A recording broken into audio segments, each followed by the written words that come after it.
recordar cuál es la función del tubo digestivo, que es aportar al organismo nutrientes, agua, electrolitos, vitaminas. Para eso se va a valer una serie de funciones, una serie de acciones, ¿no? Va a haber un tránsito, así como transitan los carros en la calle Bravo, transitar el alimento en el tracto gastrointestinal, se van a secretar sustancias para transformar esos alimentos en elementos que puedan ser absorbidos por el intestino.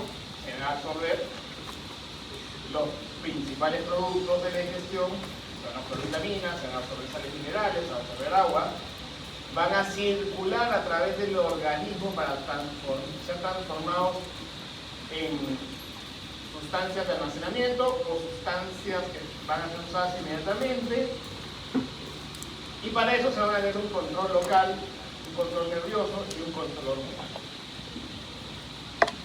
Pero al final lo que van a hacer es regular todas estas funciones, ¿no? Entonces, si yo me como unos maquis de los que están abajo y no tengo hambre, va a ser distinto a que yo me coma los maquis después de no haber comido durante 12 horas, ¿no? O después de haber hecho ejercicio. Todas circunstancias fisiológicas que modifican la absorción y la transformación en nutrientes. Eso lo saben ustedes mejor que yo, se acuerdan ya de anatomía, ¿no? Las partes del tubo digestivo, preguntas que caen examen. ¿Cuáles son las partes del tubo digestivo? No es para que se ubiquen espacialmente, obviamente no le vamos a preguntar.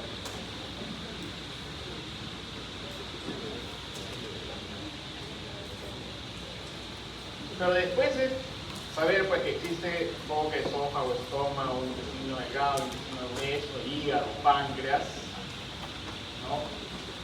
También tenemos pues lo que les enseñaron en histología, las distintas capas del tubo digestivo. Y las primeras capas, las capas que están en más contacto con los alimentos, es la capa mucosa. La mucosa está formada por un epitelio, ¿no? Donde vamos a encontrar las células, los famosos enterocitos, pero también todas las células que revisten, ¿no? El tracto gastrointestinal, o constituyen el epitelio. Vamos a encontrar unas células que se llaman células enteroendocrinas, que son las células encargadas de la secreción hormonal. Células productoras de moco. El moco es una sustancia lubricante que permite que el material que transita sobre el epitelio no lo lesione. Vamos a encontrar células productoras de ácido y va a ir modificándose dependiendo de la región. Por ejemplo, en el esófago, que es un tránsito sin secreciones, casi no hay células de secreción, no hay células hormonales, ¿no? Pero hay células de revestimiento, hay células productoras. Estas células están unidas, ¿ya? Y esto lo menciono, esto de las uniones intracelulares, porque esas uniones presentan unas proteínas, ¿ya? Acá hay un aspecto molecular súper interesante que no lo vamos a desarrollar, ¿ya? ¿Ya? Pero tiene que ver mucho con la terapia de tumores, ¿ya? Y con el origen de los tumores, ¿no? Cuando estas uniones proteicas fallan genéticamente o por una causa externa, es un mecanismo por el cual se promueve el desarrollo de tumores. ¿Ya? Los que vayan a hacer oncología, los que vayan a trabajar con quimioterápicos, van a descubrir pues cómo hay medicamentos que actúan sobre estas uniones de proteínas, y cómo estas fallas de esas proteínas de unión adherinas, ¿no? Explican el desarrollo de muchos cánceres. También tenemos cómo se organizan este epitelio, dependiendo, por ejemplo, como decía, el esófago es más planito, pero el intestino ya se organiza pues como unas elevaciones que dan una forma de vellosidades para aumentar la superficie absortiva. Eso tiene que ver en relación directa con la función del intestino. Y se forman pues las partes que ascienden la vellosidad y las partes que descienden, las excavaciones que vienen a ser las criptas. En la mucosa también tenemos un tejido conectivo, que es lo que rellena. Entonces, en esto formamos por colágeno y elastina, que lo que va a tener son los vasos capilares, los folículos linfáticos y las fibras nerviosas encargadas de regular las funciones de la mucosa. Existe una capa muscular muy delgadita, la muscularis mucosae, ¿no? Que cuando se contrae forma esos piecitos, esas criptas están formadas por la acción de la muscularis mucosae. Todo estado está en la mucosa. La submucosa, debajo de la mucosa está la submucosa, tiene esencialmente tejido conectivo. Un tejido conectivo laxo con fibras de colágeno y elástico. En algunas regiones pueden imaginarse algunas glándulas hasta la submucosa. Vamos a encontrar ahí los troncos nerviosos mayores, ¿no? Y los vasos sanguíneos mayores que van a llegar a la submucosa. Ahí se ven ramitas que van hacia la mucosa, ¿no? Y también los linfáticos que se van organizando, que vienen de la mucosa. Ahí tenemos que encontrar a uno de los ejes del sistema de presión técnico, que es el plexo de Messi.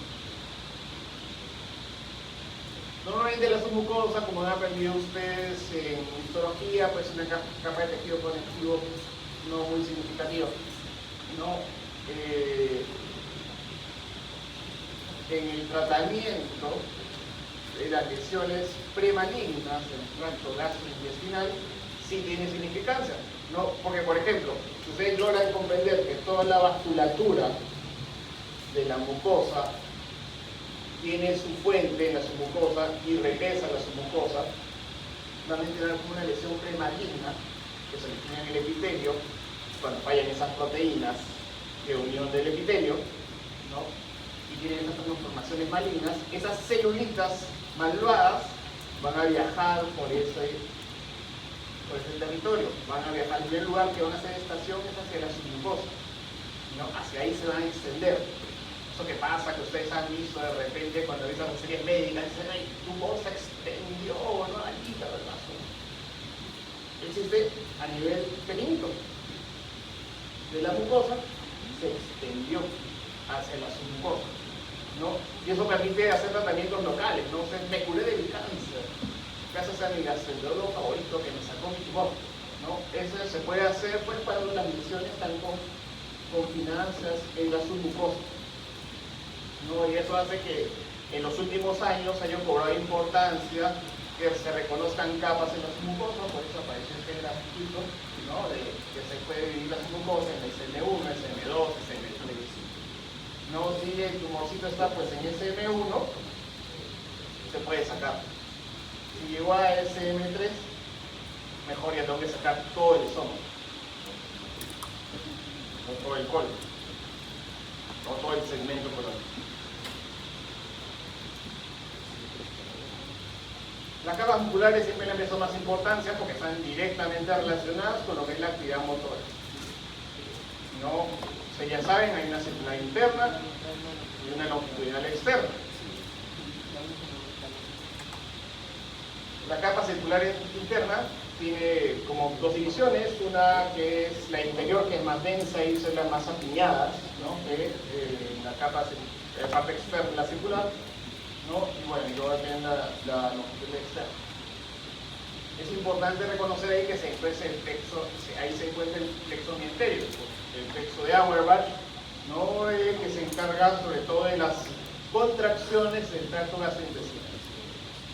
La peristalsis, los movimientos de mezcla, el vaciamiento, tiene mucho que ver con esta actividad muscular. Ahí tenemos a la serosa. La serosa es la capa más externa, es esa capa que permite el movimiento, que no se peguen los intestinos entre sí, ¿no? Están formados por células mesoteliales escamosas.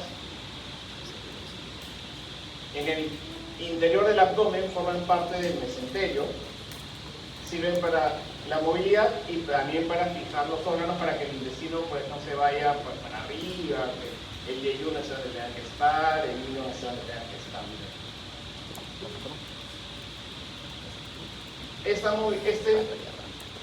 movilidad es permitida por una secreción densa de moco y de tejido viscoso que cuando se enferma, produce la acumulación de agua, la citis, ¿no?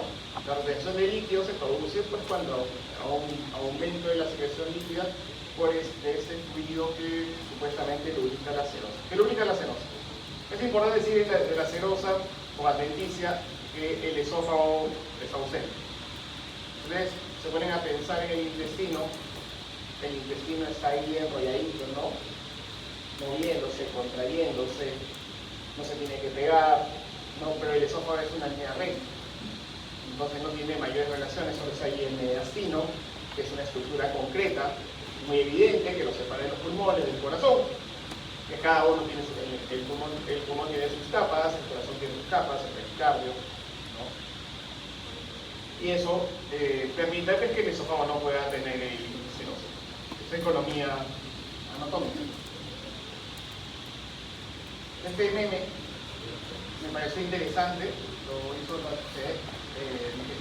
española de enfermedad digestiva, ¿no? Donde podemos ver las diferencias de lo que son las capas del esófago, ¿no? Del estómago, el intestino y del colon, ¿no? En el esófago pues no van a encontrar las serosas que hay en el colon, que hay en el estómago, que hay en el seno, porque es una capa delgada llamada adventicia, ¿no? Y la cual a nosotros la señora no nos gusta porque limita mucho nuestra acción terapéutica, ¿no? Pero así es el esófago, ¿no? Sí tiene un epitelio estratificado, escamoso, ¿no?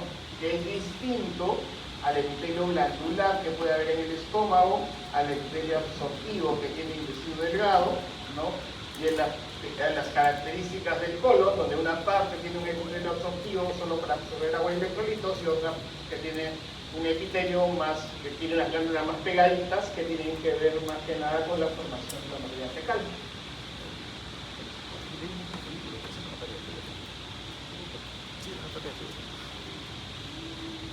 Una vez que ya estamos ubicados en el espacio anatómico, viene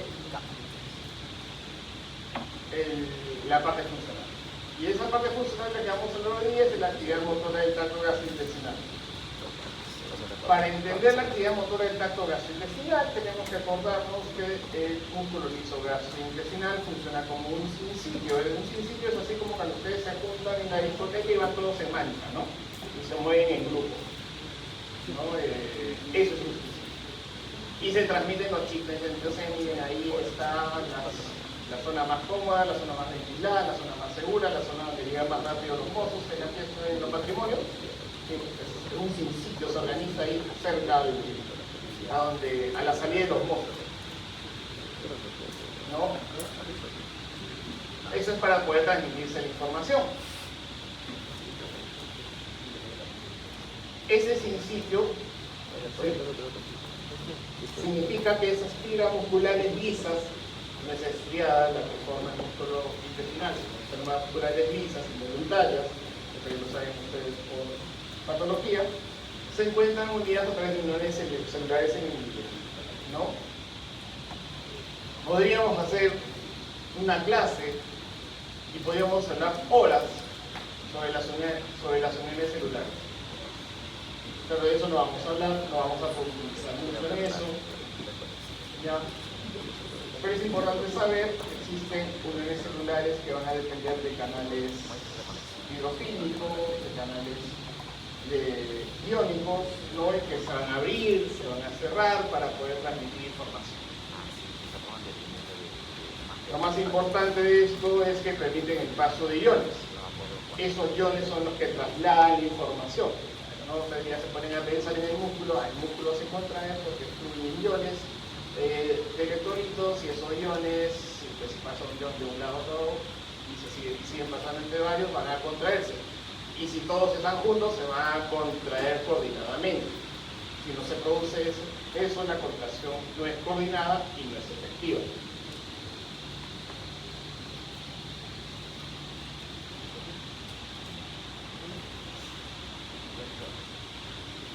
Esa contracción en el tracto gastrointestinal siempre está presente, nunca está ausente, siempre hay movimiento. Es un lugar donde siempre hay acción.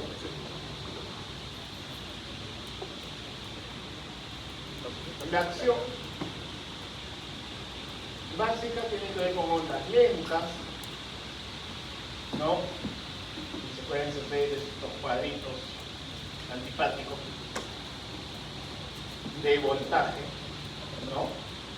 Pero las contracciones de ondas lentas son contracciones de voltaje negativo, contracciones de bajo voltaje, la peristalsis, ese movimiento lento, ¿no?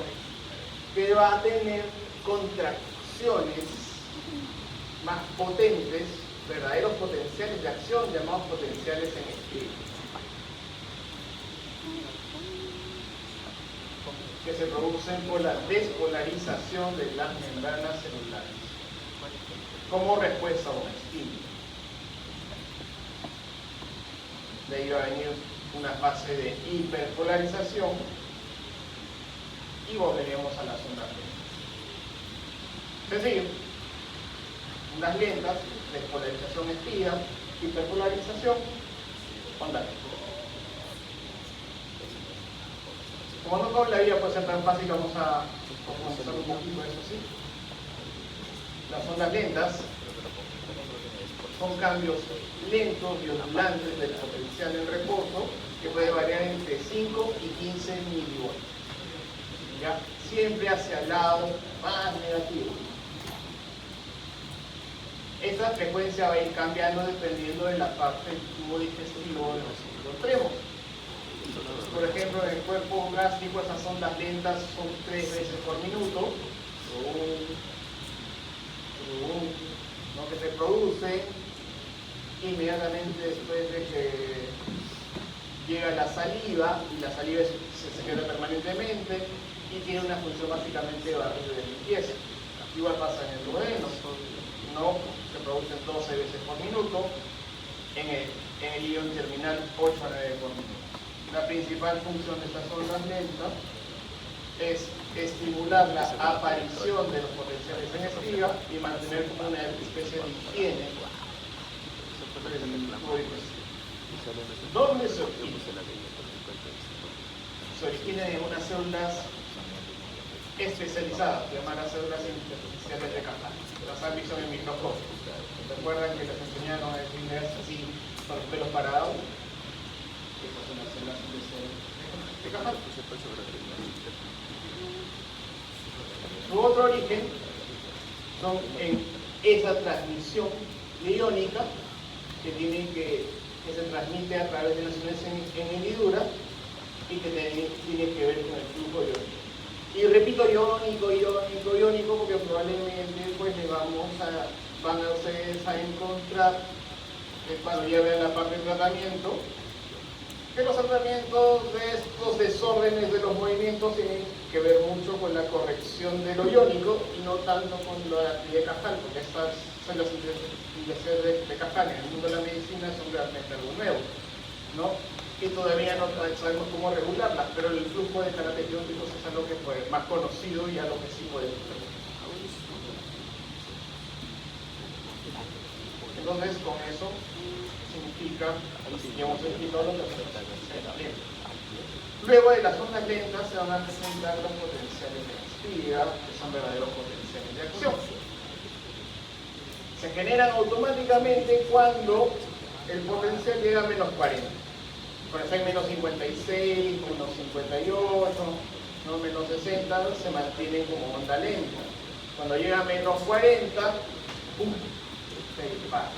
Potencial en espiga.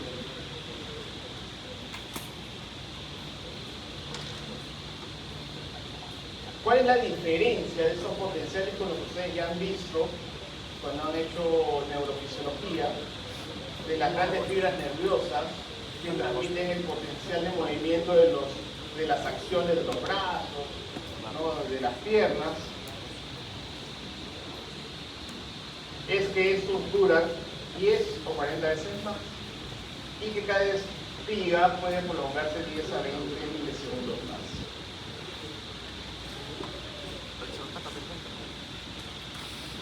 Se producen por el ingreso de iones sodio y calcio.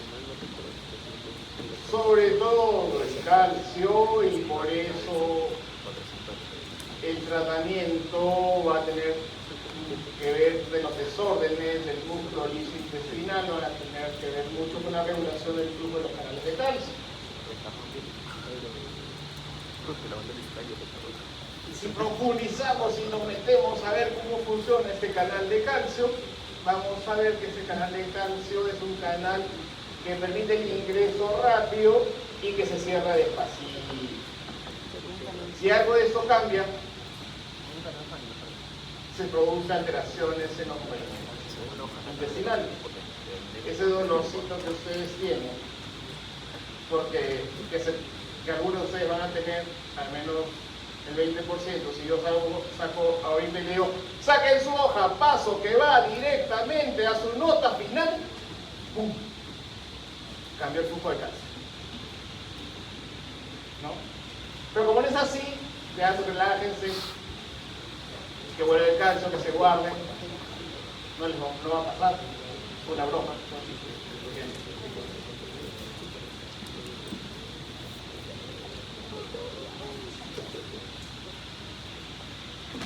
Entonces eso nos lleva a mencionar cómo se producen estos cambios.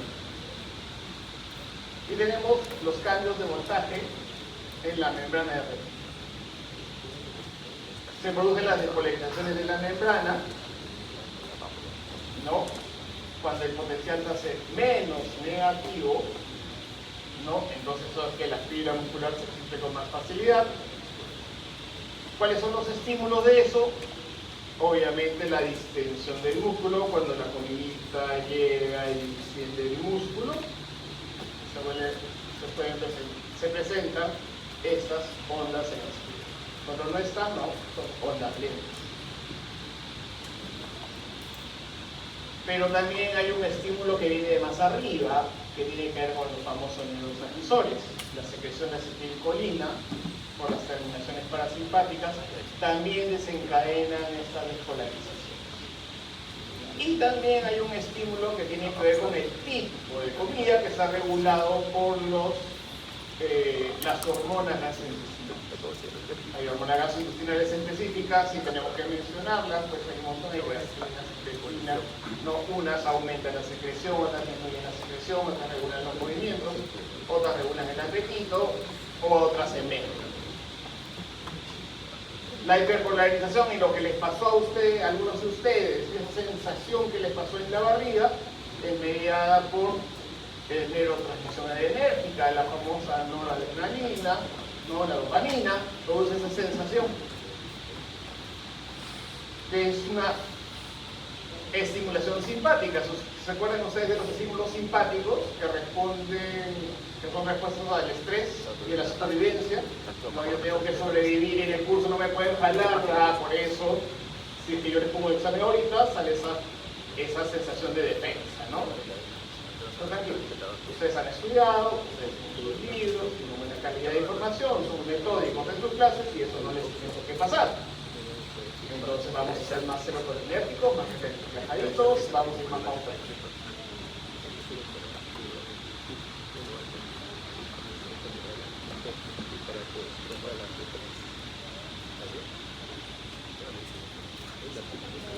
Cuando dentro del miocito ingresa calcio, se produce la cortisol. Ese es el flujo de calcio que ingresa a través de la pared del miocito, ¿no? Y que va a activar la calmodulina, ¿no? Y que va a producir esta calmodulina, que la miosina se inactiva, se active, ¿no? Y cuando se activa va a fosforilar a la miosina, transformando la miosina inactiva a la miosina activa. ¿Ya? Esta miosina fosforilada va a hacer que la actina se enrolle, así como se enrolla un elástico, y se produzca la contracción.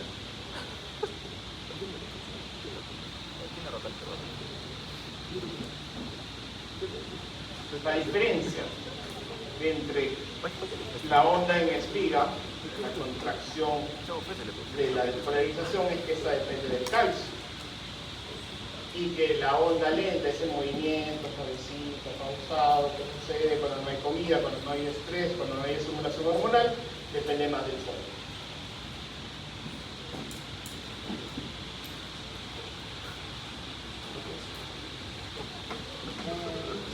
Contracción tal, ese movimiento normal También vamos a tener en el tubo digestivo contracciones tónicas, no contracciones así intensas, ¿no? Que reemplazan las contracciones rítmicas. Esa pausada, que no es una contracción en expira, que después se relaja lentamente, no es una contracción tónica. Puede persistir durante varios minutos e incluso hasta horas, ¿no? Y son responsables de los famosos movimientos del colon, los movimientos de masa fuertes, tónicos, que empujan algo tan grande como la materia fecal. ¿Cómo se origina? Va a haber, se origina porque hay potenciales en espiga repetidos y continuos por acción de hormonas o otros factores que pueden inducir la despolarización. Se pueden originar por condiciones patológicas y están relacionados al flujo continuo de iones calcio.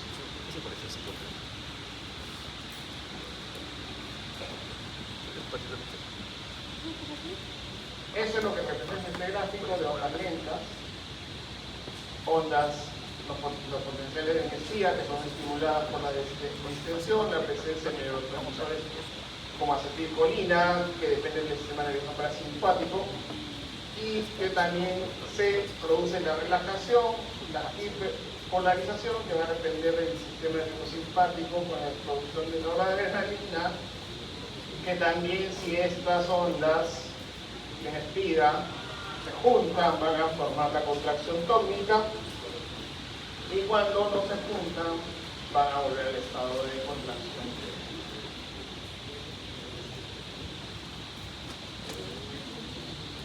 ¿Correcto?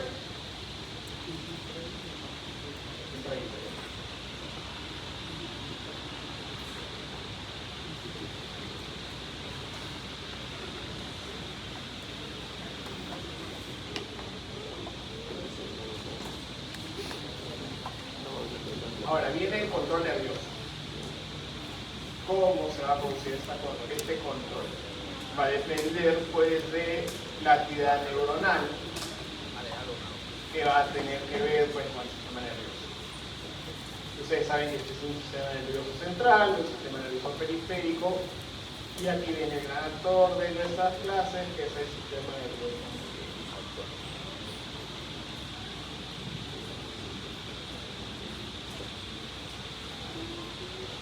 La razón por la que existe ese sistema nervioso entérico y esa regulación nerviosa va a tener más que ver con la regulación del mezclado y la propulsión. Si hay una desregulación, va a haber alteraciones en el mezclado y la propulsión. Y cuando hay alteraciones en el mezclado y la propulsión, lo que se va a producir es acumulación de contenido, se va a producir dolor, ¿no? Que son los anuncios de que algo está fallando. Y ahí pues tiene que ver el control primero básico que tiene que ver con estas famosas células hipersociales de Kaplan. Esas células hipersociales de Kaplan son buenas. Esas células metabólicas son metabólicas.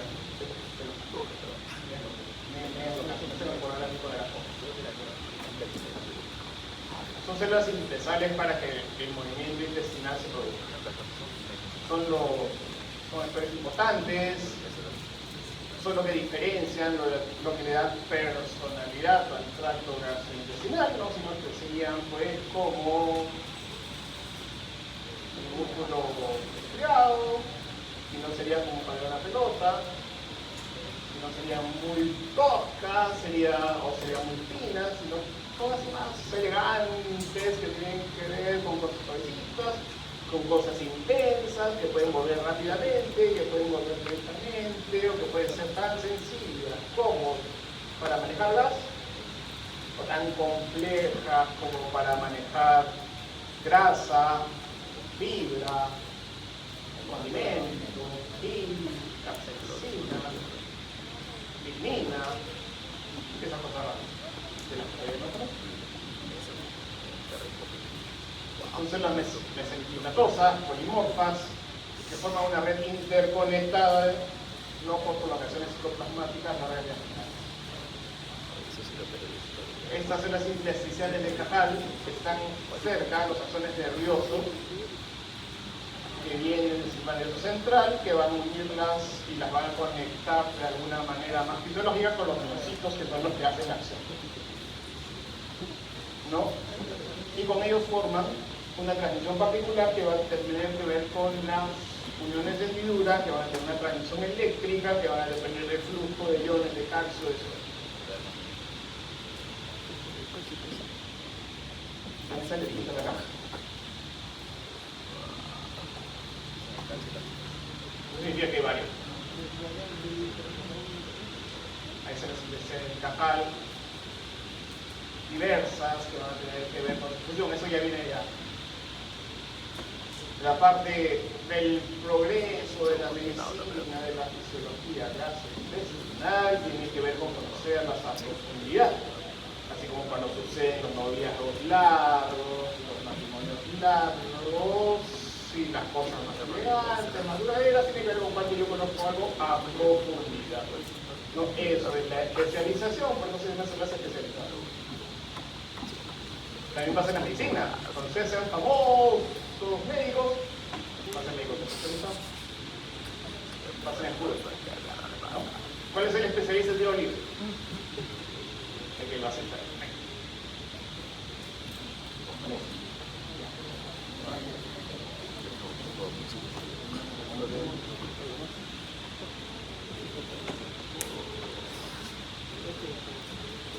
¿Qué es lo que hacen esas células intersticiales de la mano? Actúan como marcapasos que van a regular los movimientos.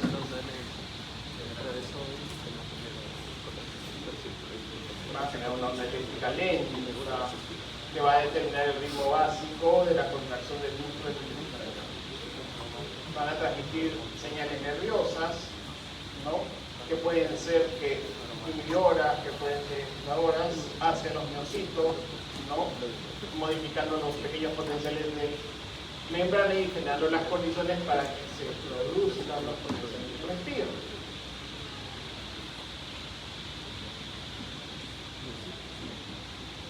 Y va a ser más eficaz, y la neurotransmisión eficaz va a depender de la organización grupal. No es que seamos comunistas, sino que la organización, la sociedad, las asociaciones producen cosas más eficaces.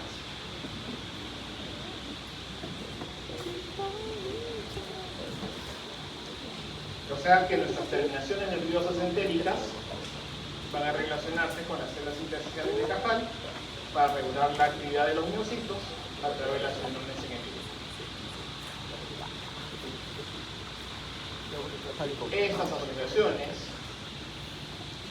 de estudiantes de medicina, estas asociaciones de defensores del acto médico, estas asociaciones de gastroenterólogos especializados, como las entregas en el Perú, también sucede aquí.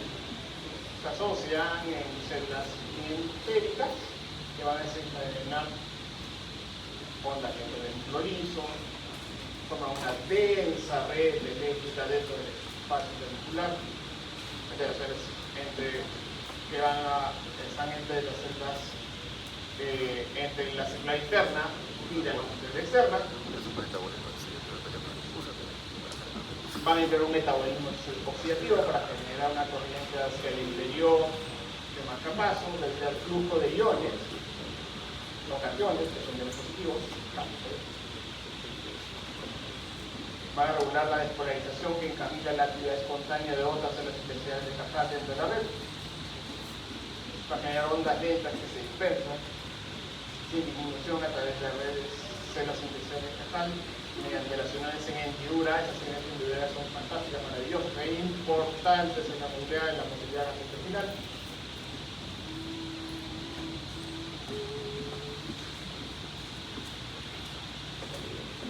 y se va a organizar en el músculo intestinal purulento. ¿Ustedes han visto el músculo?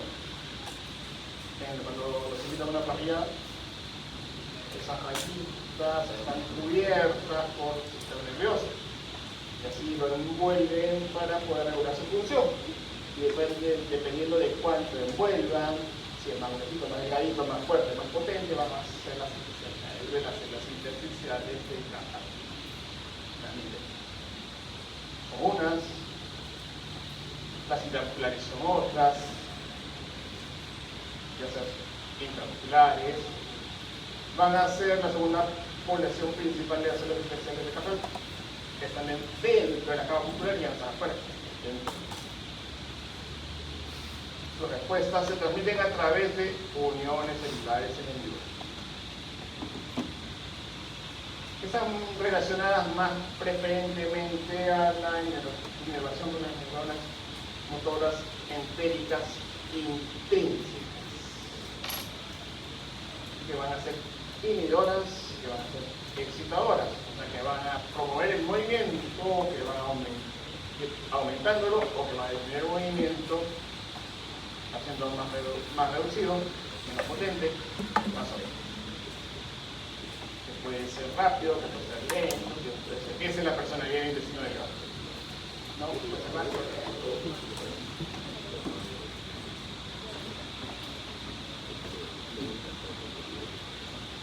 Las aferencias procedentes de las motoneuronas que vienen de arriba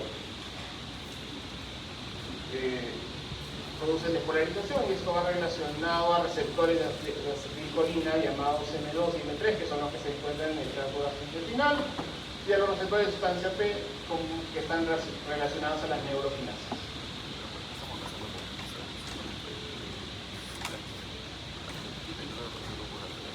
Los impulsos inhibidores van a estar mediados por óxido nítrico y por péptido intestinal activo.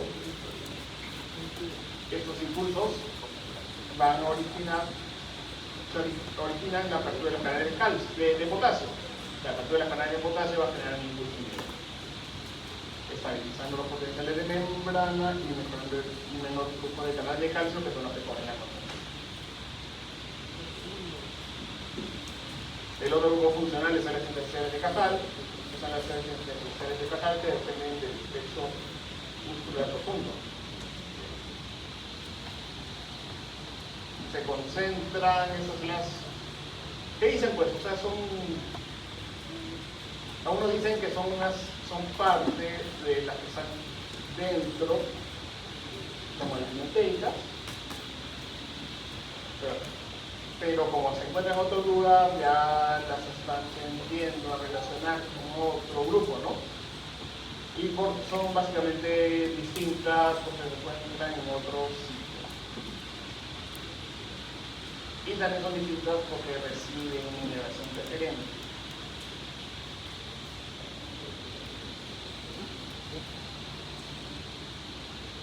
¿Es algo ahí? Las células intersticiales entéricas, intramusculares dentro del músculo y en el ginecólogo.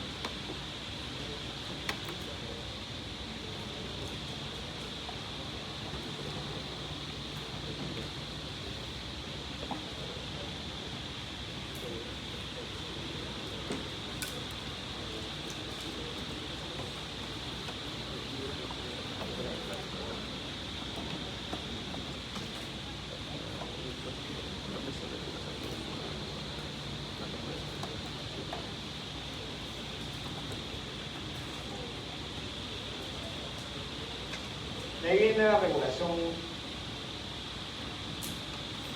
neural de la función gastrointestinal. Y para eso tenemos que ubicarnos en algo un poquito más completo, más integral, o sea, a ver, esta papatina que tiene que ver con el tracto gastrointestinal, así delicado, que maneja cosas delgadas, cosas suaves, como gases intensas, como picantes, ¿no? también tiene que relacionarse con el resto, ¿no? O sea, no son aislados, no son fuera de lo normal. Entonces, para poder relacionarse, usan el sistema nervioso. Entonces, por ejemplo, mira acá, allá. Es ahí el cerebro, la médula espinal, los ganglios paravertebrales, por un lado, y por el otro lado tiene los chiquitos, donde está el músculo, y las áreas intestinales estatales entre el músculo y el sistema nervioso. ¿Ya? Entonces, la información que viene acá de la médula espinal, como por ejemplo el hambre, el susto, el miedo, el olor, pasa hacia los ganglios paravertebrales, va a transmitir información hacia el músculo, a las células encefalocefálicas, hacia el sistema mesentérico, y de ahí va a ir hacia arriba, hacia la médula espinal, ¿no? Y va a regresar de nuevo con más información. O también va a ir a través de otros lados hacia los ganglios paravertebrales y va a dar información. O se va a quedar aquí abajito y va a repartir información. Entonces tenemos un control largo, un juego largo, un juego torpe, un juego tosco que tiene que ver con la médula espinal, que nos va a ayudar a la supervivencia, que nos va a ayudar a hacer las cosas groseras, pero útiles. Y tenemos un juego fino, elegante, chiquito, corto, de lado, cortado, arriba, abajo, ¿no? Que tiene que ver con el control entérico. Y entre los dos tenemos el que tiene que ver con el control de los ganglios paravertebrales.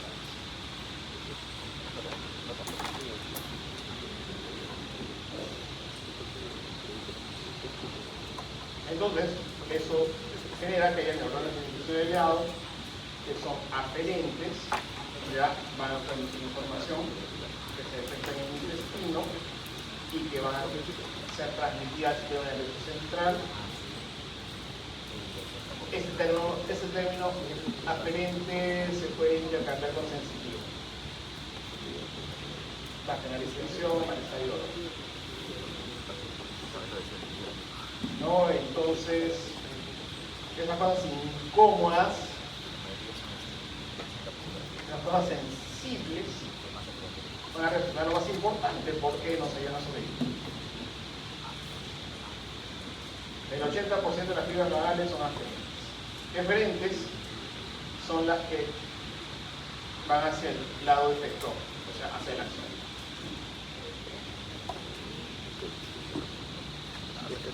Entonces, las neuronas del intestino delgado tenemos a las intrínsecas,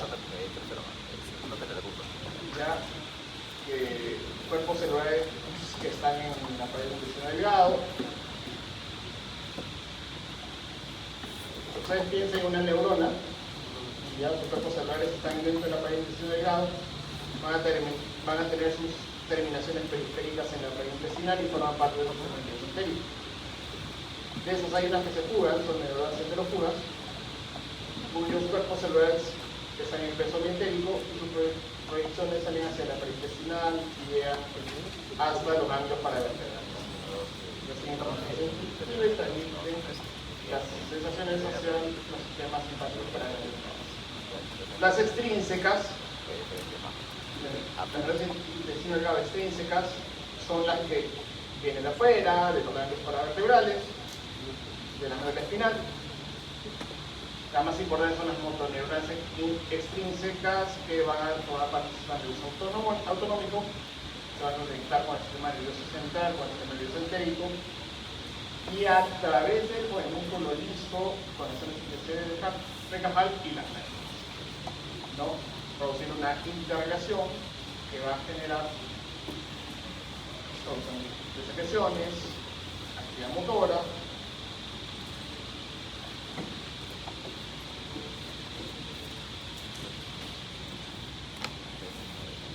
Las neuronas sensitivas extrínsecas no pertenecen al sistema nervioso autónomo ni al sistema nervioso entérico, ya que son neuronas sensitivas de afuera, son origen vagal o medular.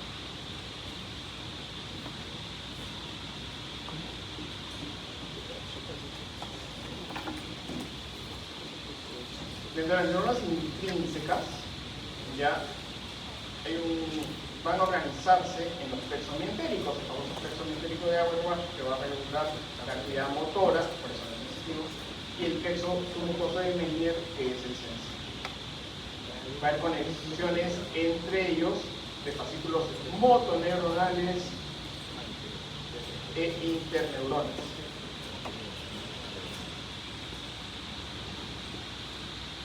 Para los curiosos, existe un plexo profundo. ¿Se acuerdan ustedes de su lámina de donde se encuentra el plexo de Meissner, el plexo de Auerbach? Hacia abajo hay un plexo de Savage.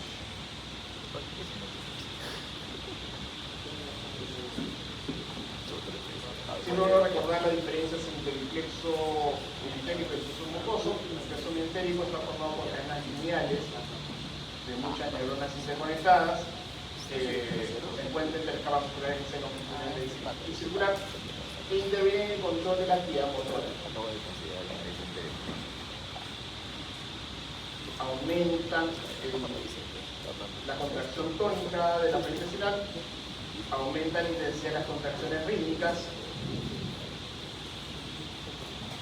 hay un ligero aumento de la frecuencia de las contracciones y aumenta la velocidad de la conducción de la zona de excitación.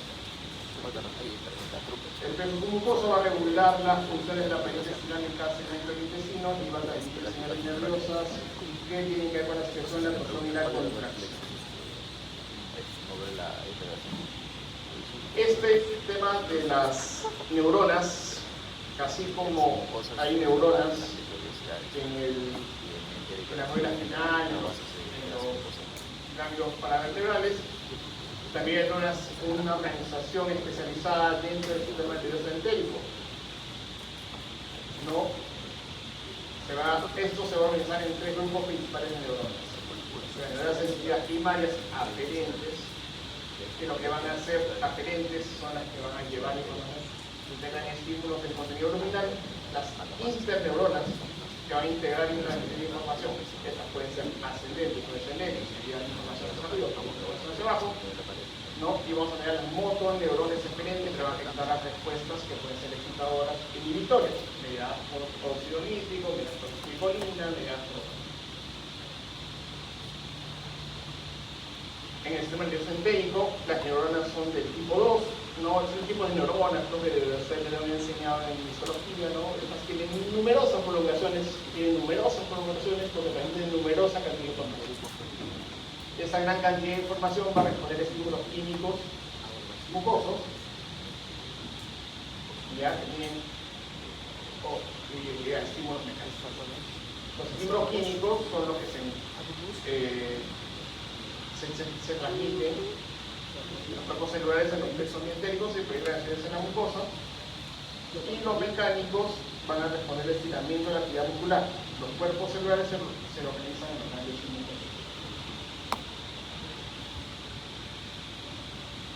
Las relaciones que suceden en las neuronas sensitivas intrínsecas van a estar mediadas a través de sinapsis entre los plexos intraparietales con las motoneuronas intrínsecas y las interneuronas, donde la estimulación va a depender principalmente de la liberación de acetilcolina y de sustancias.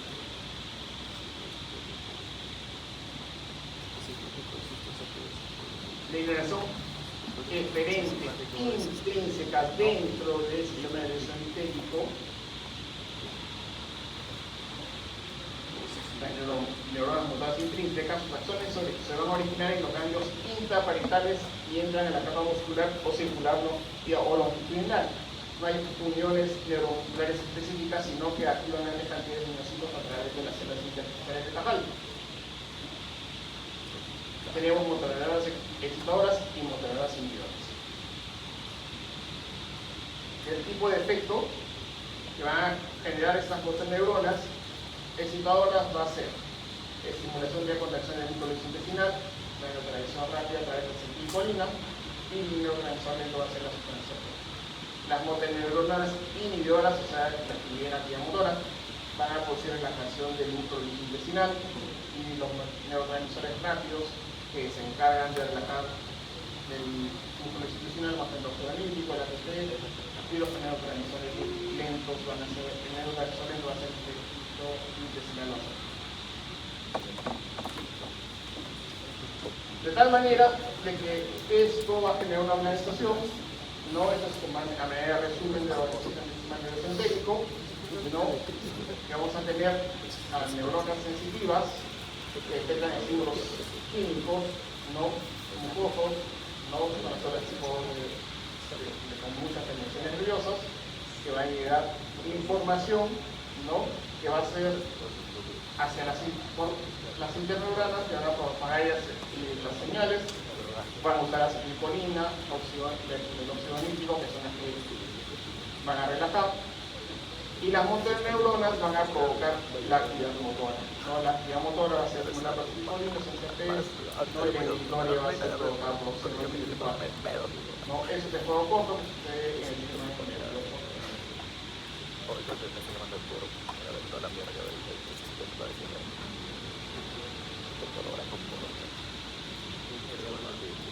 En la innervación neural intrínseca, lo repito, el plexo entérico, el plexo de Auerbach, lo que va a hacer es incrementar el tono, aumentar la intensidad de las contracciones rítmicas, va a generar mayor velocidad de contracción, mayor velocidad de conducción, va a contribuir a inhibir el esfínter pilórico, la válvula sacral, el esfínter inferior, ¿no? Y el plexo submucoso, el plexo de Meissner, va a controlar la pared interna del intestino y va a integrar las señales sensitivas del epitelio gastrointestinal para controlar la secreción intestinal, absorción, flujo sanguíneo submucoso y el flujo sanguíneo local. Más o menos algo de lo que sucede es, por ejemplo, estímulos químicos, estímulos mecánicos, ¿no? O el estímulo de las células endocrinas, ¿no? Van a llegar aquí a las células que se encuentran en el plexo de Meissner, ¿no? Aquí la distensión por el bolo alimenticio, ¿no? De la trina azúcar, el litio, ese tipo de información va a llegar a una primera estación que está acá en el plexo de Meissner, y eso va a ser llevado, esa información, hacia el plexo muscular para provocar la contracción, ¿no? Si es algo muy denso, va a ser más fuerte la contracción; si es algo muy ligero, la contracción va a ser más suave, ¿no? Eso va a originar el tipo de dietas y de alimentación que distintos mamíferos consumen. También va a haber una respuesta que va a llegar a través del vago, va a haber una respuesta que llega a través del simpático, del parasimpático.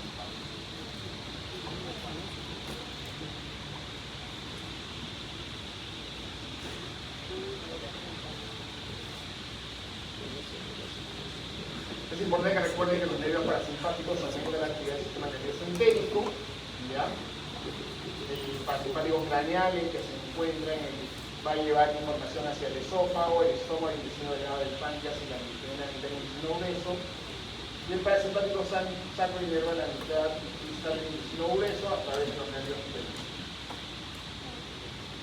La estimulación simpática solo incluye la actividad del tubo digestivo, ¿ya? Va a inervar todo el tubo digestivo y va a ser mediada por noradrenalina.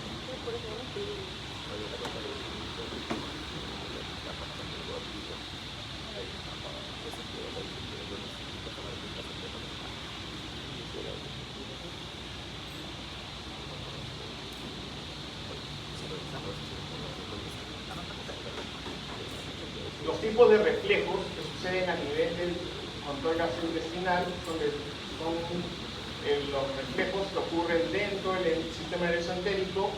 ¿Se acuerdan del grafiquito? Hay reflejos que van a llegar hacia la médula o el tronco encefálico, y hay reflejos que van a quedarse en los ganglios simpáticos, ¿no?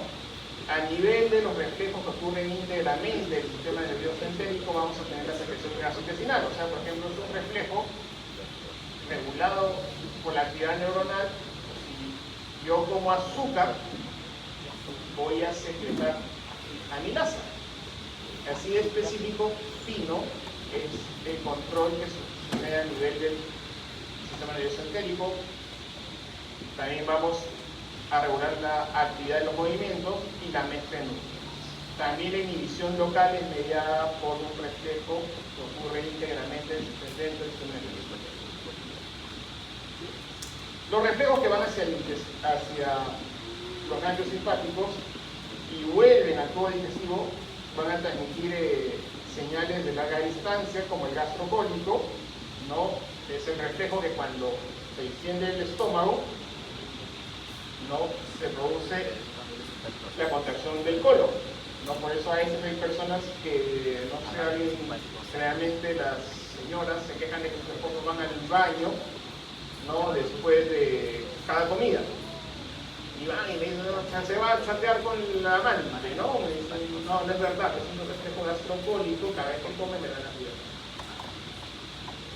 Los enterogástricos, ¿no?, inhiben la motilidad del estómago y las secreciones gástricas. O sea, cuando se distiende el intestino le manda, le dice al estómago, y ya no me mandes más comida, ¿no? Entonces se inhibe la motilidad. Y los que van hacia el sistema nervioso central, hacia la médula, hacia el tronco encefálico, son los que van a regresar a través del nervio vago para controlar la actividad motora y la secretoria del estómago. Acá están los reflejos dolorosos, ¿ya?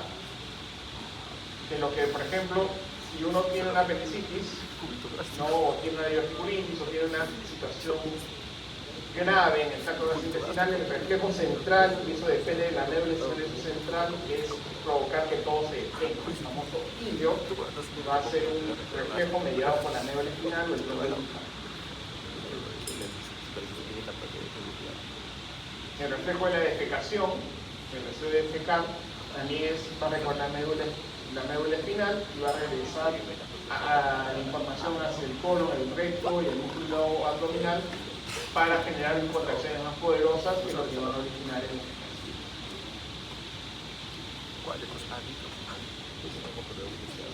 ¿Hasta ahí alguna pregunta, muchachos? Una respiradita.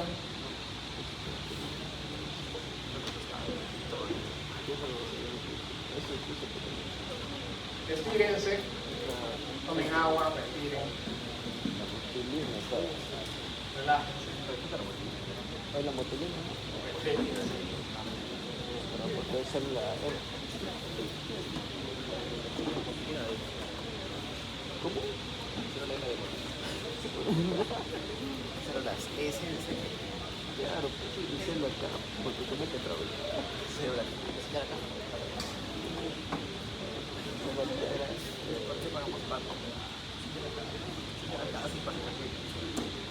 A ver, ya, sigamos. También hay un control mediado por hormonas, ¿ya?, que son las famosas hormonas que tienen secreción paracrina en el tubo digestivo. Se llama paracrina porque la celulita está al costado, ¿no? Entonces, por ejemplo, tiene a la gastrina, ¿ya?, que es secretada por la célula G que se encuentra en el antro gástrico. El estímulo que las va a liberar es la presencia de oligopéptidos en el estómago, las activaciones endocrinas, porque después de que se secretada por el estómago va a viajar por la sangre, va a llegar a hacer los enteropapinas a las células periantrales del cuerpo gástrico y va a estimular la secreción de ácido o de sangre. La colecitocilina en el duodeno va a ser producida por las células I del duodeno. Es estimulada por la presencia de ácidos grasos y proteínas, va a activar la secreción paracrina y endocrina, y sus dianas van a hacer, al final va a llegar a las células del páncreas, a las células intestinales, para inhibir el vaciado gástrico y la secreción de ácido. La secretina, que se encuentra en el duodeno, que son las heces, va a ser estimulada por la presencia de ácido en el intestino, va a tener una activación que va a tener ciclos endógenos y paracrinos, va a actuar sobre las terminaciones aferentes vagales de las células de las vías pancreáticas y va a estimular la secreción de agua intramolar. El GLP, o péptido insulinotrópico, es producido por las células del intestino, las células K. La estimulación de los ácidos grasos y glucosa, el flujo endocrino, actúa sobre las células B del PAC páncreas estimula la secreción de insulina. El péptido Y se encuentra en el intestino distal, en las células L. Es estimulado por los ácidos grasos, la glucosa y las proteínas, ¿no? Va a actuar sobre las neuronas del núcleo liso, inhibir el almacenamiento gráfico, la secreción pancreática, están generando saciedad, ¿no? Y los péptidos derivados del glucagón, provocados por las células L, van a actuar sobre la homeostasis de glucosa y la proliferación celular. ¿Ya? Entonces vamos a ir desarrollando este tema de los intestinales lo he repartido en las dos clases ya, porque cada día está más de moda, ¿no? Y estas cosas de los que han salido ahora, el tipo de cepatide, ¿no? Claro, se llama el semaglutide, los Ozempic, ¿no? Para bajar de peso, para la depresión, a todos lo usan ahora. Tiene que ver con eso, entonces lo he repartido en las dos clases que vamos a desarrollar para que se vayan familiarizando con esos conceptos, porque de hecho cuando estén grandecitos les va a llegar un montón de información. ¿Ya? Pero tenemos que aprender nosotros los transmisores, porque seguro que van a aparecer cosas relacionadas a otros péptidos, ¿no? La gastrina, ¿dónde ven la gastrina? Porque vamos a hablar en la próxima clase de secreción gástrica. Es el principal estimulante de la secreción de ácido durante las comidas. Se sintetizan eso en las gelas gástricos. Es importante que sepan que existe sucedida plasmática de 30 minutos. Existen dos tipos de gastrina, ¿no? La G34, la que lleva 30 minutos, pero hay otra que dura 3 o 7 minutos, que es la G17. Se metaboliza en el riñón y menor cantidad en el intestino delgado en el hígado. Los receptores de gastrina son los CCK. El CCK2 es el que se encuentra en el estómago y a través del CCK2 va a estimular la secreción de ácido gástrico. E indirectamente va a estimular a las células enterocromatin-like del estómago para la secreción de histamina, que después va a estimular la producción de ácido gástrico. O sea, la gastrina lo que hace es estimular la producción de ácido en el estómago. La regulación de la secreción de gastrina, esa es pocos días de retroalimentación, ¿no? Negativa, mediada por dos vías de retroalimentación negativa mediadas por somatostatina. ¿Ya? La producción de somatostatina se va a producir por disminución del pH intragástrico. ¿Ya? Y la otra es la paracrina, mediante la cual la gastrina estimula directamente la producción de somatostatina. O sea que yo puedo buscar gastrina, produzco somatostatina. Y el otro estímulo es el pH, aumenta en el estómago y produzca somatostatina. ¿Qué estimula la secreción de gastrina aparte de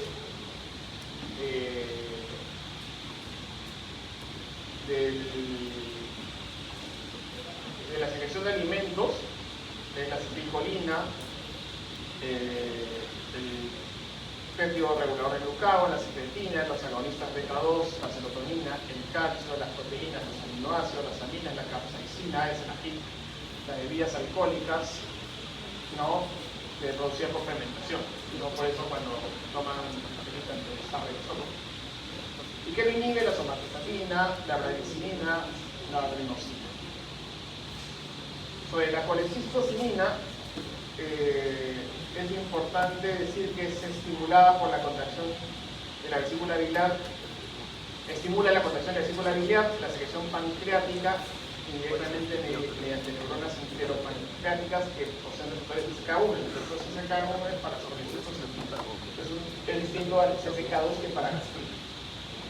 Regulan el vaciamiento gástrico, o sea, lo retardan, y la motilidad intestinal e inducen a la saciedad. Todavía necesito medicamentos. La secreción inhibe la secreción de ácido gástrico, uniéndose a los receptores CCK1 a la liberación de gastrina por parte de la célula G y directamente la secreción ácida de las células parietales. La secretina, sus efectos fisiológicos son estimular la secreción de líquido pancreático y bicarbonato. En el duodeno, el bicarbonato pancreático lo que va a hacer es elevar el pH duodenal apagando la liberación de secretina, que se llama retroalimentación negativa. la liberación de secretina también es estimulada por el ácido y es regulada por el factor liberador de secretina intestinal. También se libera en presencia de grasa en las lunas intestinales, por eso se llama enterogastrón. ¿Okay? Inhibe la liberación de gastrina, la secreción de ácido gástrico y la motilidad gástrica. Esta es la adelante en cuanto a los infecciones. Una vez que hemos visto cómo se produce la motilidad, cómo se regula la motilidad en unidad neuronal, y conocido algunos neurotransmisores que van a regular la actividad de motora intestinal, vamos a comer. ¿Ya? Para comer, primero degluten. Existen dos fases en la deglución, una fase voluntaria y una fase involuntaria. ¿No? Nadie come involuntariamente. No, y eso ¿ya? Está regulado esto por el bulbo raquídeo, la inyección de la deglución.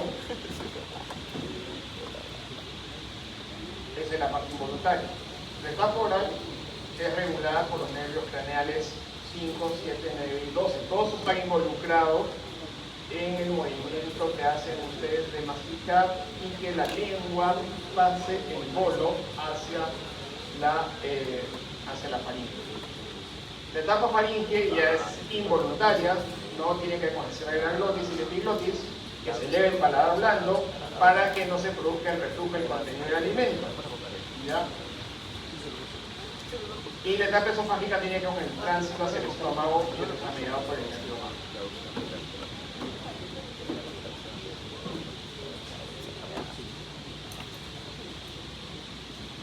Esta deglución faríngea involuntaria ya va a empezar con la tracción en el superior del paladar blando para impedir el reflujo del alimento, eso ya lo habíamos mencionado.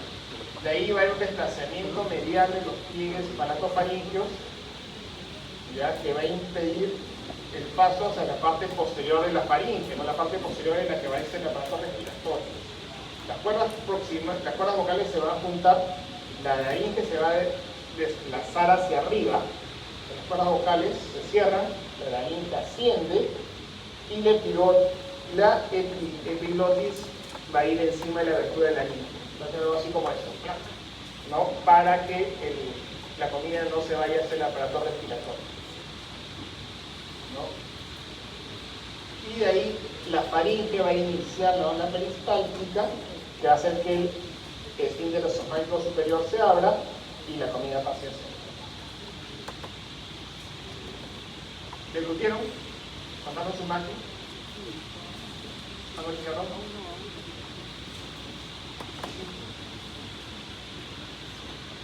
De ahí viene la fase esofágica. Ya en la fase esofágica le puedo poner el esófago, pero es solo tránsito de comida.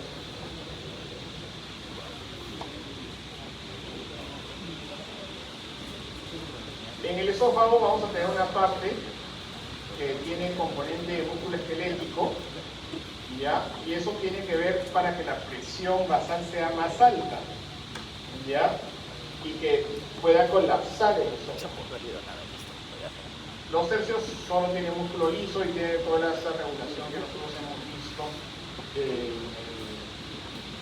en el tracto gastrointestinal. El tránsito esofágico es sencillo, o sea, si ustedes ven el gravedad, ¿no? Va hacia abajo, el principal elemento. Sin embargo, también hay motilidad, hay peristalsis, las ondas basales, ¿no? La onda lenta siempre está presente para barrer la salida que deglutimos hacia el estómago. Los líquidos van a pasar en un segundo, ¿ya? Los semisólidos requieren la aparición de la onda peristáltica, el potencial en espiga, y eso demora 4 a 6 segundos en el tránsito esofágico. Muy sólidos no deberían pasar, deberíamos indicar al paciente que tiene que masticar bien para que pueda deglutir y que se mezcle el bolo con la saliva, eso lo vamos a ver en la próxima clase. Y no demorarse tanto en el estómago.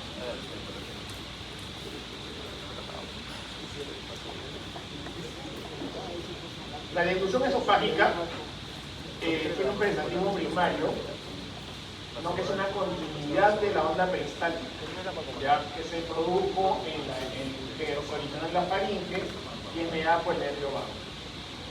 El peristaltismo secundario, que no requiere inervación vagal, que es regulado por el sistema nervioso local, ¿no? Se estimula por la distensión del esófago. Una vez que el bolo llega y toca la puerta al esfínter esofágico inferior, este automáticamente se abre y permite que caiga hacia el estómago. Esto que ustedes ven acá es una gráfica manométrica. ¿Ya? Esto se puede medir. ¿Ya? Esto es un examen que se hace en los pacientes que tienen reflujo gastroesofágico, pero yo lo he puesto aquí para que ustedes vean cómo esta onda se potencial en espiga, traducido a presiones, ya no a electricidad. Si ustedes acuerdan del menos 40 milivoltios se produce el potencial en espiga, eso también se traduce a presiones en el esófago, ¿no? En un aumento de la presión esofágica, ¿no? Y es así como va viajando a lo largo del esófago, ese es el bolo, y va bajando, va aumentando, ¿no? Va aumentando la presión. Una vez que llega el bolo, acá el esfínter esofágico inferior, se produce una caída. Acá obviamente la presión del esfínter esofágico inferior es muy alta, es una zona hipertónica, ¿no? Y se produce una caída brusca cuando se abre, ¿no? Esta caída brusca hacia abajo, ¿no? Entonces tenemos un aumento de la presión de las ondas en espiga que trasladan el bolo y bruscamente cae.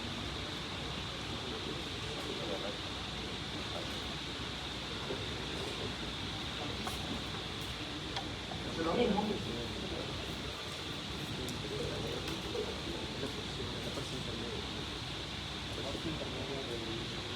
En el estómago se va a producir almacenamiento, mezclado y vaciado de lo que llega, ¿no?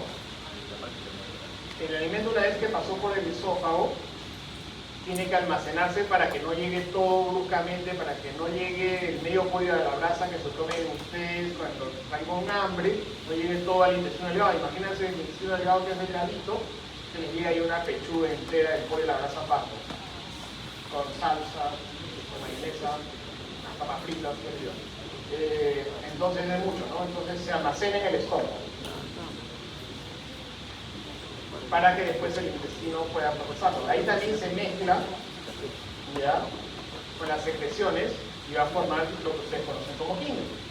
Y de ahí se va a vaciar el alimento al intestino delgado a una velocidad adecuada, despacito, delicado, fino, elegante, como tiene que ser en el tracto gastrointestinal, ¿no?, para que pueda ser digerido y absorbido de manera óptima. Lo primero que va a pasar es el relajamiento del estómago por un reflejo vagovagal. Una vez que se produce esa caída de la presión del esfínter esofágico inferior, que es la apertura, cae la comida en el esófago y se acomoda.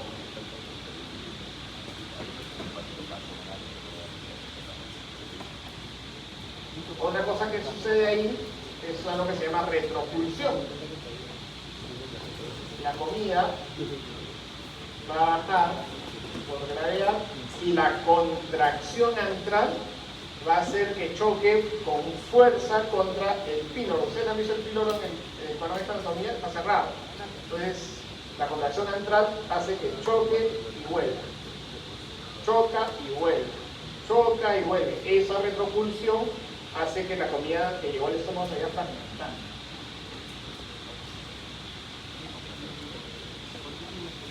Como está cerrado, el esfínter pilórico evita que se produzca el vaciamiento. Es importante el píloro para eso. Lo que van a hacer cirujanos, cuiden sus pilos, no se los lleven, no los saquen con tanta facilidad.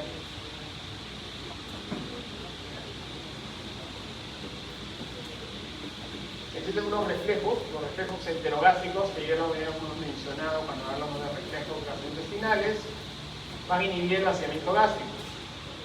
¿Ya?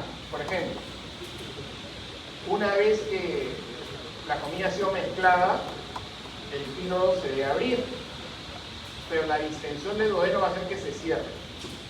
Otra cosa que hace que se cierre el píloro es la irritación en la mucosa duodenal. ¿Qué le irrita? El pH ácido del estómago, ¿no? Ustedes saben que en el estómago, en la parte de clase vamos a hacer que se pierda ácido. Ese pH ácido genera irritación en la mucosa duodenal, hace que se cierre el estómago. Si hay mucha acidez, también. La osmolaridad, ¿no? La alta osmolaridad, si las cosas son muy densas, ¿no? Por ejemplo, ustedes se han comido abajo alguna de esas cosas dulces que tienen que ver con chantilly hiperdenso, entonces eso hace que el duodeno diga, oye, no mande más comida, no mande cosas, y el estómago también va a transmitir sensación de llenura, se va a distender rápidamente.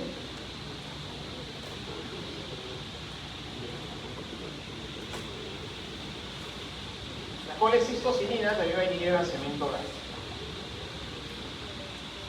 Volvamos al estómago. En el fondo y en el cuerpo, que esta es la parte de arriba, es la parte de almacenamiento. ¿Ya? Aquí se llama bolo porque es redondito, ¿no? Y es esta forma del estómago lo que le da la característica circular o esférica al bolo. ¿Ya? Ahí sucede un fenómeno de relajación adaptativa, ¿no? El estómago puede contener de 850 mililitros a litro y medio de volumen, ¿no? Por eso es que hay algunos que pueden seguir comiendo cuando van al buffet, ¿no?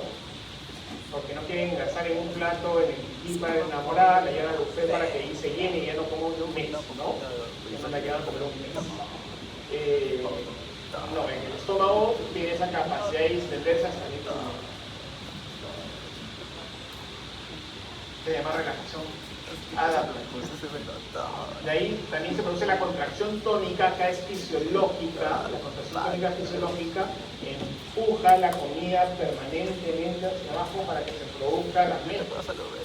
En el antro píloro, abajo, se la mezcla y la trituración, porque las ondas peristálticas son más fuertes, más vigorosas, una cada 20 segundos, que van aumentando progresivamente, y lo que va a producir es que este bolo, esta bola redondita, se convierte en algo fluido y lechoso semilíquido. ¿Ya?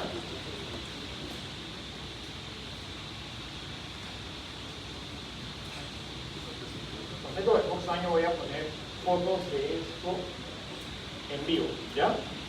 Pero nos toca ver a veces cuando estamos dentro del estómago de una persona que no hizo ayunas para hacer endoscopía, la comida organizada en forma de bolita en el fondo gástrico.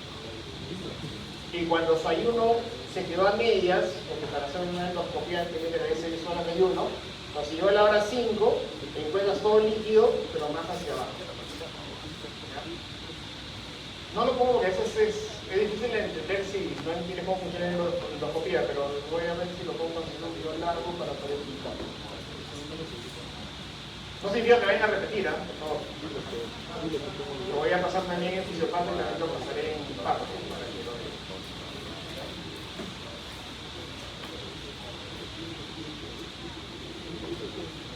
Esto es básicamente lo mismo, ¿ya? Para que se acuerden de que entra el bolo, ¿ya? Y sale una emulsión de suspensión de partículas menores a 2 milímetros, entran triglicéridos, y los triglicéridos salen igualitos, pero también salen algunas pequeñas cantidades de monoglicéridos de ácidos grasos libres, entran proteínas y salen cantidades de péptidos y aminoácidos, entran almidón y salen oligosacáridos de almidón, entran agua, iones y sale agua. No hay grandes transformaciones en el estómago, básicamente es mezclado, es más mecánico, o sea, sale lo mismo pero más chiquito. Y aguadito.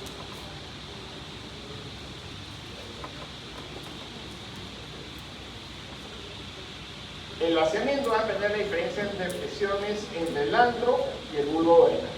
Cuando hay mucha presión ya sobre el píloro dice se rinde, pues no ya atrapa y se relaja. y deja pasar al contenido gástrico, pero que ya es líquido, son partículas más pequeñas.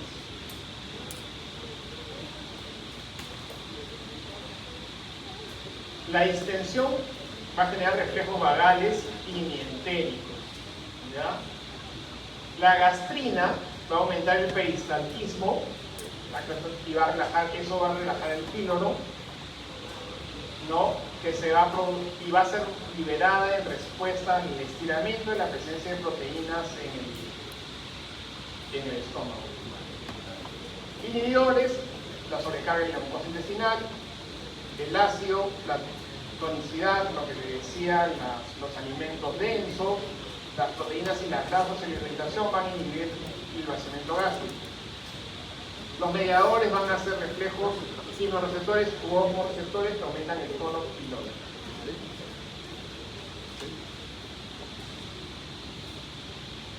Una vez que esta sustancia líquida llega al intestino delgado, se van a producir contracciones de segmentación y de mezcla. ¿Ya? Las contracciones concéntricas van a fragmentar el quimo 2 a 3 veces por minuto, mezclando las partículas con las secreciones intestinales, ¿no? Estas secreciones que vienen del páncreas y vienen de la vesícula biliar, ¿no? Van a transformar a las sustancias en partículas que puedan ser digeridas y absorbidas, como vamos a ver en las próximas presentaciones. El quimo es propulsado a través del intestino delgado por las ondas peristálticas. Esas ondas van a una velocidad de 0.5 a 2 centímetros por segundo. La distancia a la que avanzan es 1 centímetro cada minuto. Y el tiempo de tránsito intestinal es de 3 a 5 horas. El peristaltismo es controlado por las señales nerviosas del sistema entérico, el vagón en corto, y también por las señales hormonales. El reflejo gastroentérico, la gastrina, la colecistocinina, la insulina van a tener que ver con la regulación. En el caso de la gastrina, la colecistocinina y la insulina potencian el vaciamiento gástrico y lo inhiben la secretina y el glucano.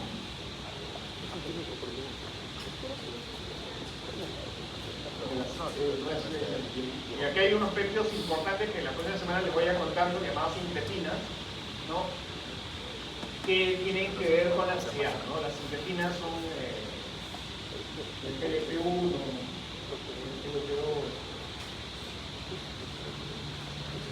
el péptido gástrico, son incretinas, ¿no? Entonces la modulación hormonal tiene que ver, por ejemplo, la colecistocinina en el I1,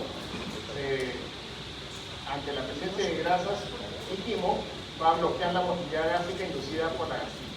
La secretina en el duodeno,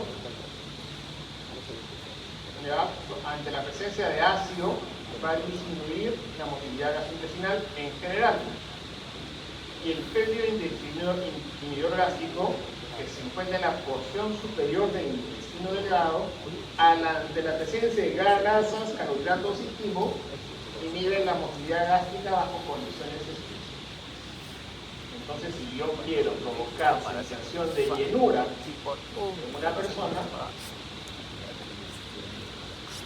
ya podría estimular el péptido inhibidor gástrico o usar una nave. Se puede usar para nada.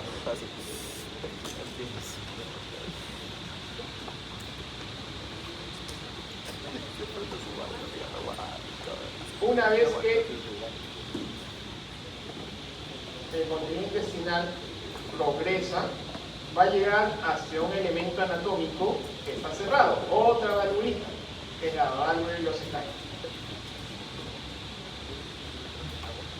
Acá, a diferencia del vaciamiento, de la apertura del píloro, que no solo es estimulado por la distensión, sino también por mediadores,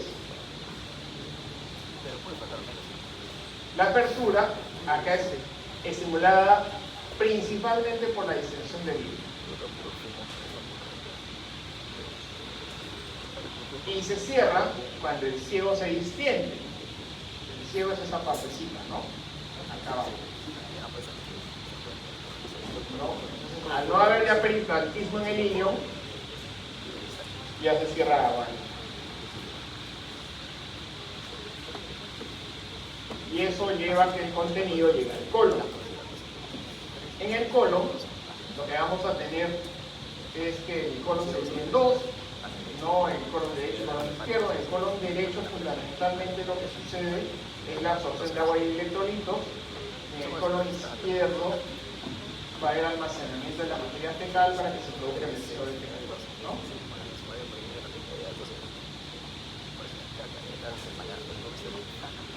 La contracción, los movimientos del colon, la peristalsis del colon le dan esa forma llamadas de austras, estas bolitas, ¿no? Son las austras, ¿no? Que son interrumpidas por las venas, que son unas giras musculares longitudinales.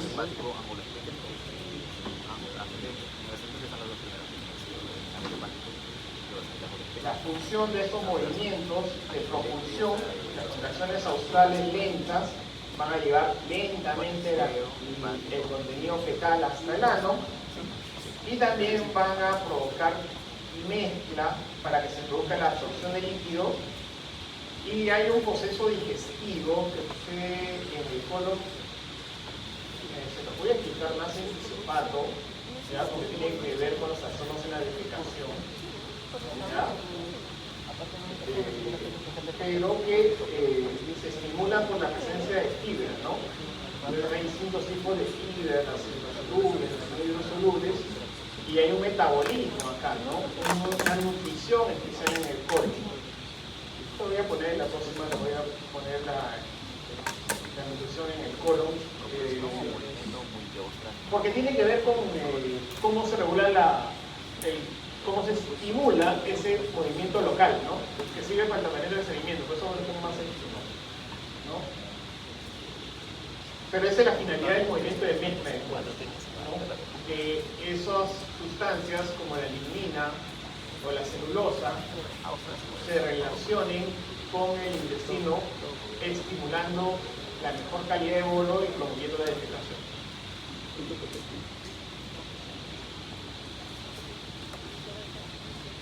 Movimiento austral, mezcla y absorción, ¿ya? Ingresan 500 mililitros de quimo diario y se resuelven 400 mililitros de agua, lo que genera 100 mililitros de heces. ¿Ya? O sea, la absorción de agua en el colon es importante. Y el otro movimiento que tenemos en el colon es el movimiento de propulsión, el movimiento de masa. ¿Ya?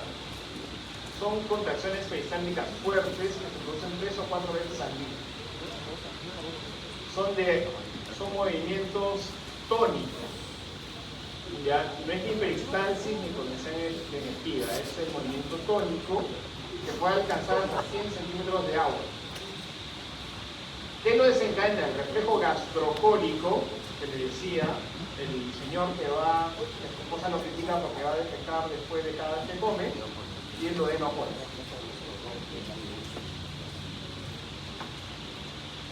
Es un truco, por ejemplo, cuando ustedes le piden muestras de heces a veces a los pacientes, y dicen, doctor, yo cómo hago para recortar muestras, anda, come y deja tu muestra ahorita, ¿no?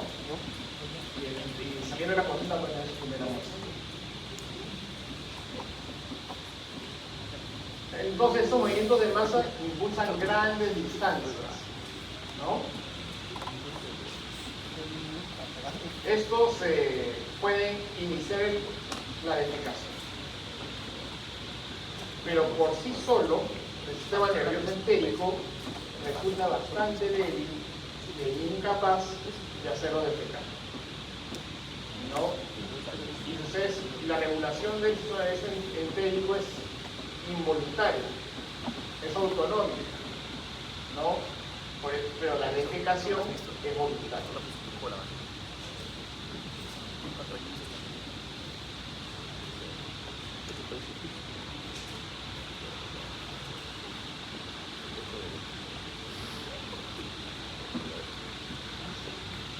Más o menos para que se produzca el efecto, para que el contenido intestinal llegue hacia el colon izquierdo, el colon sigmoides, que es donde va a estimular la defecación, requiere 18 horas. Tiene un comodín involuntario, depende del músculo liso, la disociación del recto, como la masa fecal, la contracción refleja del colon distal y la relajación del esfínter anal interno, el esfínter anal superior. Pero tiene otro componente voluntario, que ya no depende del nervioso entérico ni del autonómico, que es el esfínter anal externo y la maniobra de Valsalva, que es una contracción abdominal y expiración forzada con glotis cerrada, que es lo que va a generar la defecación. ¿Ya? Ese es el rostro del meme, pues, ¿no? De hecho, la maniobra de Valsalva. Valsalva fue un fisiólogo de la Edad Media, ¿ya? Que describió ese movimiento de esfuerzo, no para la defecación, ¿no? Lo describió como para explorar el enrojecimiento del rostro. Eso es una ecografía. Ya, eso es. Siempre con los colegas buscamos médicos que hagan esta cosa, pero nadie hace. Cuando yo lo hacen ese examen, que ayuda mucho a estudiar las distinciones de la defecación. Sin embargo, es una ecografía normal, ¿no? Cuando las heces entran al recto, las paredes se estiran, ¿no? Activando un reflejo inhibidor descendente entérico, que lo que va a causar primero es la relajación fisiológica del esfínter anal interno. Y simultáneamente se activa una vía extrínseca que lleva a una contracción rápida del esfínter anal externo, pero que voluntariamente lo retenemos. Esa pequeña contracción es cuando dice, uy, quiero ir al baño. Hasta me aguanto hasta que llegue a mi casa allá en el Callao después de tomar mi 209.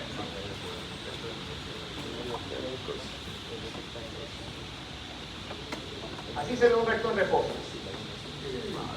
Este es la altura del esfínter anal externo.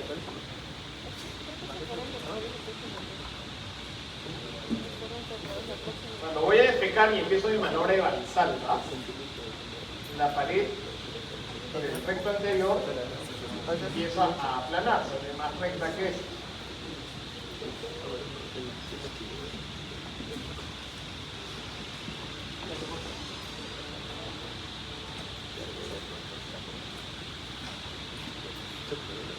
Eso hace que el conducto anal, ese es el conducto anal, se llene.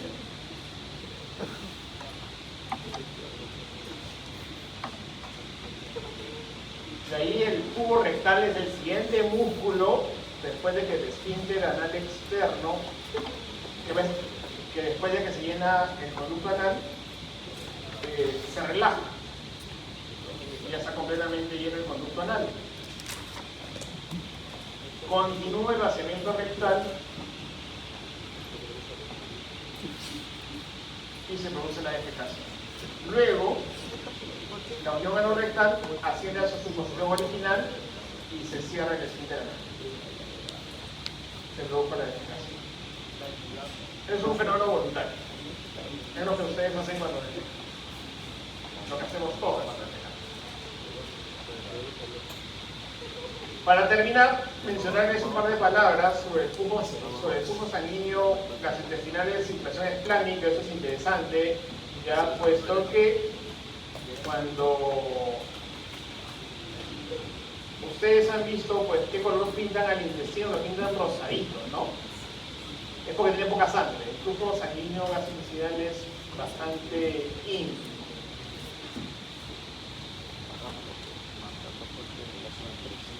El flujo sanguíneo deriva principalmente de la circulación esplácnica, ya de la mesentérica superior, la mesentérica inferior y de la vena porta. Cuando hablemos de fisiología hepática vamos a profundizar en lo que es la circulación portal.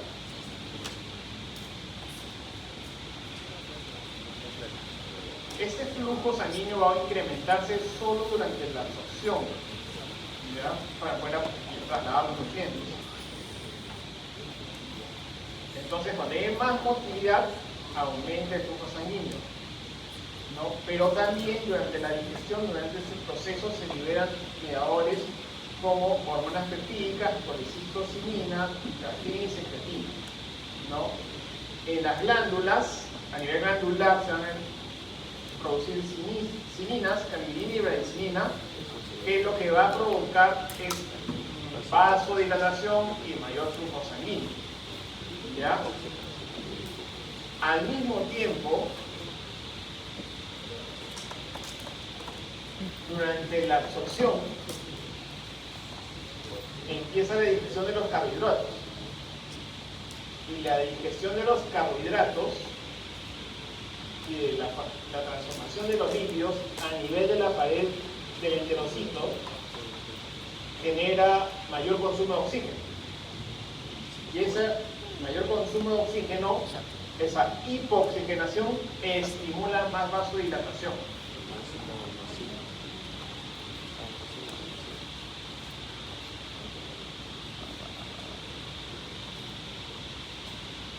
La vasodilatación es un estímulo netamente parasimpático, ¿ya? Y también va a haber mayor secreción, mayor perfusión. La estimulación simpática lo que va a hacer es reducir el flujo sanguíneo, ¿ya?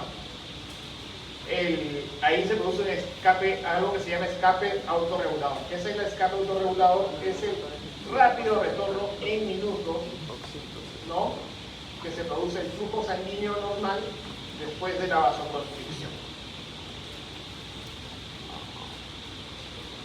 Esta vasoconstricción simpática es útil cuando hay otras zonas del organismo que requieren mayor flujo sanguíneo. Entonces, por ejemplo, cuando ustedes están haciendo ejercicio, el flujo sanguíneo intestinal se reduce de una manera importante.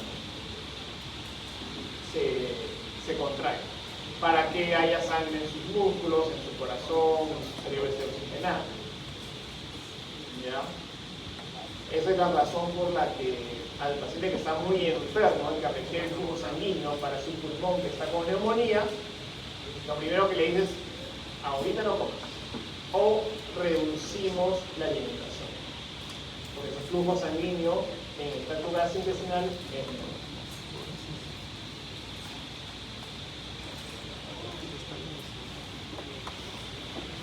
Estas son conclusiones para que ustedes puedan guiar su repaso. Y en la próxima vamos a hablar sobre funciones efectoras del tubo digestivo y digestión y absorción. ¿Ya? ¿Listo, chicos? ¿Qué nos vamos?